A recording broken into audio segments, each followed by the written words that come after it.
ଏହି ସମୟରେ ସୋଫିନାର ପାଠପଢ଼ାରେ 6 ବର୍ଷ ବିତିଗଲା। ଆଜି ତାହାର ପରୀକ୍ଷାର ଫଳାଫଳ ବାହାରିବ, ସେଥିପାଇଁ ସେ ଚିନ୍ତିତ ଅଛି ଏବଂ ସୋଫିନା ଗଡଙ୍କ ନିକଟରେ ପ୍ରାର୍ଥନା କରୁଅଛନ୍ତି।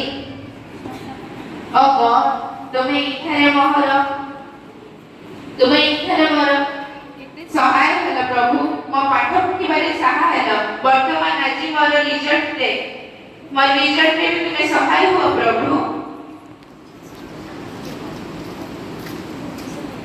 Congratulations, Miss Safina. You are the best student of this year. Oh God, thank you, ma'am. You are welcome.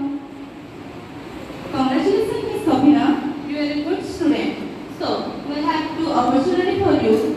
Thank you, ma'am, for giving me a wonderful opportunity. But I'm sorry, ma'am. I want to work in my own country.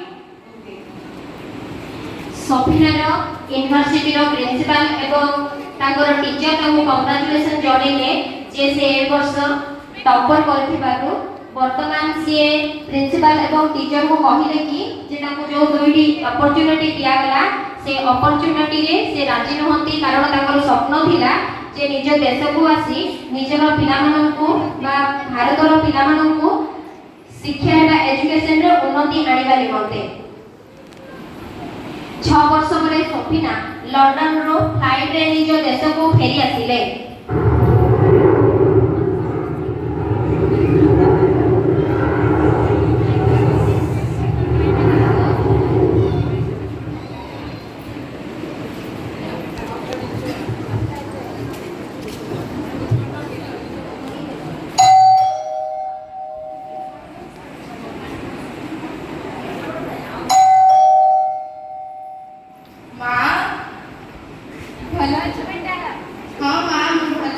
तमे समस्ते बापा तमे ଆମେ ସମସ୍ତେ ଭଲ ଅଛୁ ବେଟା।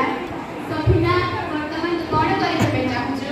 माँ तमे तो जानिଛ ମୋ ରିଜଲ୍ଟ ବିଷୟରେ। ମୋ ରିଜଲ୍ଟ ଏତେ ଭଲ ଆସିଲା ଯେ ସେଠାରେ ମୋତେ 2ଟି ଅପରଚ୍ୟୁନିଟି ମିଳିଲା। ଗୋଟିଏ ସେମାନଙ୍କ ସହିତ କାମ କରିବାର, ଆଉ ଗୋଟିଏ ଆମେରିକାର କାମ କରିବାର। କିନ୍ତୁ ମୁଁ ମନା କରିଦେଲି ମା, କାରଣ ମୁଁ ଦେଖିଲି ସେଠାରେ ବହୁତ ଏଜୁକେସନ ଅଛି, ସେଠାକାର ପିଲାମାନେ ବହୁତ ଏଜୁକେଟେଡ, କିନ୍ତୁ ଆମ ଦେଶର ପିଲାମାନେ ସେମିତି ଏଜୁକେସନ ପାଇନାହାନ୍ତି ମା। ତେଣୁ ମୁଁ ଆମ ଦେଶର ପିଲାମାନଙ୍କୁ ଏଜୁକେସନ ଦେବା ପାଇଁ ଚାହୁଁଛି ମା। ଭେରି ଗୁଡ୍ ଡିସିସନ ସଫିନା, କିନ୍ତୁ ଏଥିପାଇଁ ଆମେ ତୋତେ ଏତେ ପଇସା ଖର୍ଚ୍ଚ କରି ବିଦେଶକୁ ପାଠ ପଢ଼ିବା ନିମନ୍ତେ ପଠାଇଥିଲୁ। ମା ତୁ କ'ଣ ଜାଣିନୁ, ମଦର ଟେରେସା ଜଣେ ବିଦେଶୀ ହୋଇ ମଧ୍ୟ ଆମ ଦେଶକୁ ଆସି କୁଷ୍ଠ ରୋଗୀମାନଙ୍କର ସେବା କରିଥିଲେ। କିନ୍ତୁ ମୁଁ ଜଣେ ଆମ ଦେଶର ଝିଅ, ଆମ ଦେଶ ପାଇଁ କାମ କରିବା ପାଇଁ ମନା କରୁଛ ମା। ଠିକ୍ ଅଛି ରେ, ଏସବୁ ତୁ ଜଣେ କେମିତି କରିବୁ? ମା ତମର ସାହାଯ୍ୟ ମୋତେ ଦରକାର। ଆଉ ମୋ କ୍ଲାସମେଟ ପାଖକୁ ଯିବି, ତାକୁ ଦେଖା କରିବି ଆଉ ଏଇ ବିଷୟରେ ତାକୁ ଜଣେଇବି ମା। ତମର ଆଶୀର୍ବାଦ ମୋତେ ସବୁବେଳେ ରହୁ। ଗଡ୍ ବ୍ଲେସ୍ ୟୁ ବେଟା, ମୋର ଆଶୀର୍ବାଦ ତୋ ଉପରେ ସବୁବେଳେ ଅଛି। ବର୍ତ୍ତମାନ ସୋଫିନା ତାଙ୍କ ସାଙ୍ଗ କ୍ଲାସିନା ପାଖକୁ ଯିବା ନିମନ୍ତେ ବାହାରିଲେ।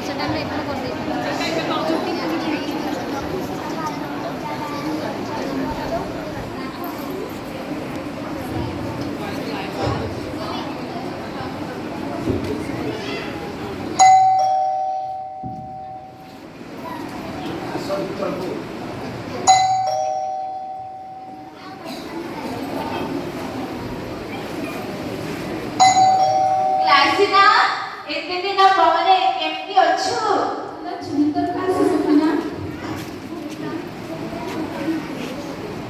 ସୋଫିନା, ତମର ଲଣ୍ଡନ ଯିବାର ଜର୍ଣ୍ଣି 6 years ଭିତରେ କେମିତି ଥିଲା? ଥ୍ୟାଙ୍କ ୟୁ କ୍ଲାସିନା, ତୁମେ ମୋତେ ଭଲ ଇନ୍ସପାୟାର କରିଥିଲ। ତେଣୁ ମୁଁ ଏତେ ଭଲ ପାଠ ପଢ଼ିଲି ଯେ ସେଠାରେ ମୋତେ ବହୁତ ଭଲ ରିଜଲ୍ଟ ଆସିଲା। ତେଣୁ ମୋତେ ସେଠାରେ 2ଟି ଅପରଚ୍ୟୁନିଟି ବି ମିଳିଲା। ଗୋଟିଏ ସେମାନଙ୍କ ସହିତ କାମ କରିବାର, ଆଉ ଗୋଟିଏ ଆମେରିକା ଯିବାର। କିନ୍ତୁ ମୁଁ ମନା କରିଦେଲି କ୍ଲାସିନା। କ'ଣ ପାଇଁ ମନା କରିଦେଲ? କାରଣ ମୁଁ ଦେଖିଲି ସେଠାରେ ବହୁତ ପିଲାମାନେ ଅଛନ୍ତି କିନ୍ତୁ ଆମ ଦେଶରେ ନାହିଁ। ତେଣୁ ମୁଁ ଆମ ଦେଶର ପିଲାମାନଙ୍କୁ ସେମାନଙ୍କ ଭଳି ଏଜୁକେସନ ଦେବା ପାଇଁ ଚାହୁଁଛି କ୍ଲାସିନା। ବହୁତ ଭଲ ଡିସିସନ୍ ନେଇଛ ସୋଫିନା। ସେଥିପାଇଁ ମୋତେ ତୋର ଆବଶ୍ୟକ ପଡୁଛି କ୍ଲାସିନା। ମୁଁ ସବୁବେଳେ ତମ ସହିତ ଅଛି ସୋଫିନା। ତମର ଯେତେବେଳେ ବି ମୋର ଆବଶ୍ୟକ ପଡ଼ିବ ମୁଁ ଅଛି ସୋଫିନା। Thank you କ୍ଲାସିନା। ଚାଲ ଆମେ ପାଠ ପଢ଼ିବା ବିଷୟରେ ପ୍ରିପାରେସନ କରିବା। ଠିକ୍ ଅଛି।